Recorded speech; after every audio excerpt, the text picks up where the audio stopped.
स्टेशनच्या हद्दीत येत असलेल्या दत्तापूर व कोलोरा शिवारात एक स्त्री जातीचे व एक पुरुष जातीचे प्रेत आढळल्याने एकच खळबळ उडाली आहे। 7 एप्रिल रोजी ही माहिती दिग्रस पोलिसांना मिळताच घटनास्थळी जाऊन पाहणी केली असता एका अनोळखी स्त्री जातीचे प्रेत वय वर्ष अंदाजे 30 ते 35 असावे, उंची 5 फूट, चेहरा गोल, केस काळे, अंगात निळसर आकाशी रंगाची साडी, निळा ब्लाऊज यावर पांढऱ्या रंगाच्या फुलाची डिझाईन व दोन्ही हातात निळ्या रंगाच्या बांगड्या सदर प्रेत कुजलेल्या अवस्थेत दिसत असून सध्या स्थितीत नमूद मृत महिलेची ओळख पटलेली नाही।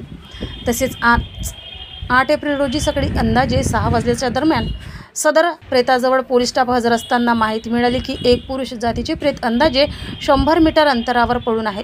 तेव्हा दिग्रस पोलिसांनी घटनास्थळी जाऊन सदर ठिकाणी पाहणी केली असता एक पुरुष जातीचे प्रेत सांगाडा मिळून आलाय।